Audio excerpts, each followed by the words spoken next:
This time I'm doing a story time, and at the end of this story time about how I met my provider, I will be telling you guys some tips and tricks on how to help you possibly find your provider boyfriend as well. Now, do not forget to like, comment, and subscribe if you are interested in sticking around a lot longer. Now let's get into this story because there's some tea. It's pretty juicy. So at the time, I was a struggling college student. I was also working retail in Boston and as well as a full-time mom. So that was a lot. I definitely prioritized being a mother over everything, so I really did not have much time to date and get out. So I did go online, and while I was going online, I was surfing through my inbox and my DMs, which by the way was very, very overwhelming. I don't know how you girlies do it. I cannot do it. I'm not good at online dating. Well, I won't say I'm not good, but I will say that it's overwhelming and it's definitely a full-time job. But moving on, moving on, moving on. I had shifted through my DMs and I came across my then provider boyfriend, and I tried to keep up the conversation as best as I could because remember, I was busy, honey. I have my own stuff going on. I have my own life. So eventually he wanted to meet me for dinner, which wasn't that long after we started talking. The first date, I could not make it, so basically he was sitting there at dinner waiting for me and I couldn't make it because at the time I did not have a car at all. Remember, I was a struggling college student, so I didn't have a car, and I lived in Boston, like the heart of Boston pretty much, and I just couldn't get around as easily, so public transportation was my means of getting around, which was hard, especially trying to be on time. So I didn't make it to the first date, so we decided to do another date. The second date, I believe I could not find a babysitter at the time, so we tried again for a third date. And the third date, I was running late. I made it, but I was running late because that public transportation ain't no joke, and them delays were crazy. And as soon as I sat down, we got to talking, we realized we had things in common. He was obviously obsessed with me. And yeah, I mean, we kind of just hit it off from there. And then we went on a couple of other dates, which led to more dates, which led to him taking me shopping, which led to him picking me up from work, because again, I didn't have a car. And yeah, guys, it was just pretty much up from there. He took me shopping for like clothes here and there, bags here and there, and then it got more expensive over time. And then I asked him for money once, and it became a one-time thing to almost every single day. I was, getting money from him for things that I needed.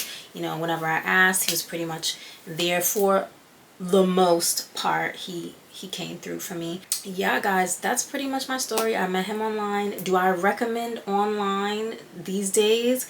No, online is not the same. If you want me to be real with you, online dating is not the same anymore. It is 2024. You need to, your feet needs to hit the grass and you need to hit the pavement with them feet and start, moving around and getting outside. Tip number one would be definitely to keep yourself up to the best of your ability and use the resources that you have at the time. You would never be able to tell that I was wearing like cheap makeup or, makeup that wasn't that expensive because I knew what I was doing, right? Practice always makes perfect. You want to be smelling good, hygiene, up to par. Attitude is definitely one of those things. So I will put attitude as number 2 for the tip. You want to be confident as you possibly can. And if you can't be confident or you don't feel like you're confident, then act like you're confident. Fake it till you make it. Smile, laugh, be happy. You should really try and be happy with what you have and grateful. Perspective is everything. Perspective is key. So you really want to be able to have that positive attitude. You don't want to be a negative Nancy when you're, out and about and, you're trying to meet other people. And you definitely want to, again, keep a smile on your face, positive, positive, positive. Put your best foot forward, do the best you can, and keep going out, girl.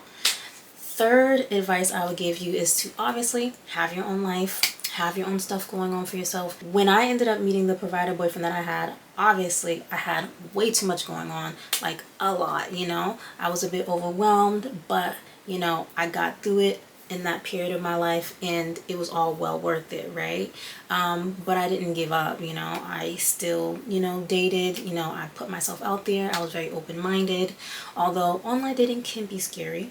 I was open-minded at the time, and it worked out for me. Now, my story isn't everybody else's story, okay? Everybody's story is going to be a little bit different, but that was my experience, and I'm glad I did it because I do not regret it.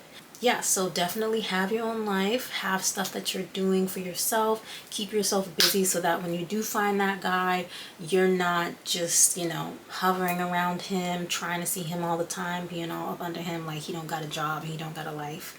You know, that's a major turn off when a woman doesn't have something going for herself, and that can also attract the wrong type of men when you really don't have nothing going for yourself and you have, you know, people that kind of prey on women like that. So you just want to make sure that you have your own stuff going for yourself before you, you know, get involved with a guy that can provide for you, because he's going to get tired of you, you know, calling him every 5 minutes or trying to wonder where he's at if you don't got your own stuff going on, right? So we talked about the confidence. We talked about having your looks up to par to the best of your ability. We also talked about having things to do for yourself so that you have your own life. The last thing I would say, and the most important thing that I would say, is to just have fun, you know, just have fun, never give up, you know, never give up on what it is that you want in life ever.